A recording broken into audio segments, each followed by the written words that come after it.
Welcome to Talmudic Treasures. Today we're learning Ketubot page 49, which discusses the financial obligations as stipulated in a Ketubot that a husband has.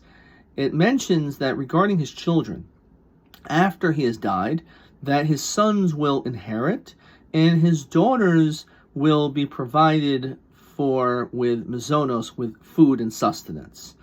And the Talmud here discusses that, of course, inheritance only takes place after the husband has died. A person doesn't inherit until that point, not while the parent is still alive. So, too, technically, there's no obligation, according to the Ketubot, for the father to have to give mazonos, sustenance, to his daughters.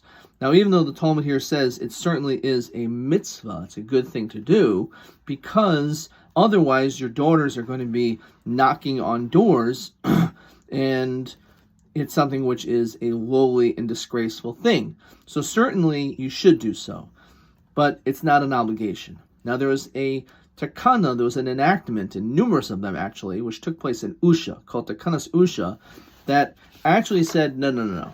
It's going to be enforced. We want fathers, we want the parents to provide for their children. We're going to make it an obligation. And in fact, if these people are wealthy enough that they can support their children while they are in your house, at least until they're bar mitzvah age, then you must do so. And if you don't, we're going to take monies away from you. We're going to forcefully make sure that your children will be supported by your assets which you have. If a person can't afford it, so in that situation, it's more difficult, of course.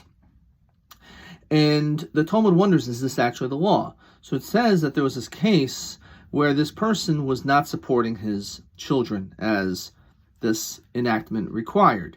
And they built a platform, and they stood up on this platform, and they humiliated him in public. And they said, even a raven supports and takes care of its young, and it may depend on the age of the young bird, at what point it's taken care of and when it's not taken care of. The Talmud discusses that as well.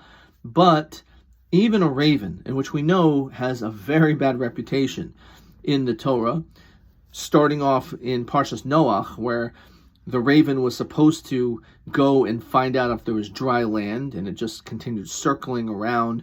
It refused to do so until finally Noach realized he should later send a Yonah, the trusted dove, which ultimately does come back and shows that there was dry land.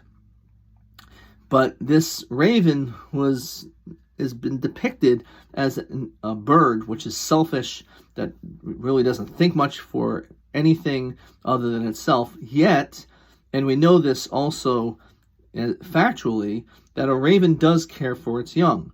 Not only the mother bird, but also the father bird. They both take care of their young.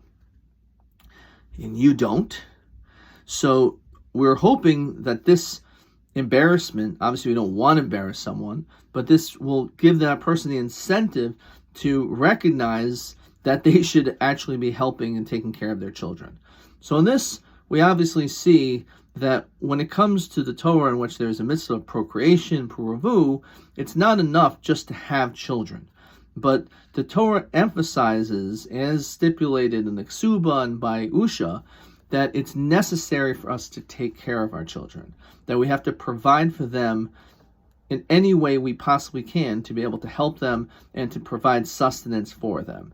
Again, being a father or a mother who just has a child, that is not enough when it comes to the mitzvah of having children. It's not just to actually have a child, but it's to be able to raise a child. And part of raising them, in addition to, of course, all the good advice and things you need to provide for them, is also to make sure that they have the proper sustenance, that they should be able to live high-quality lives.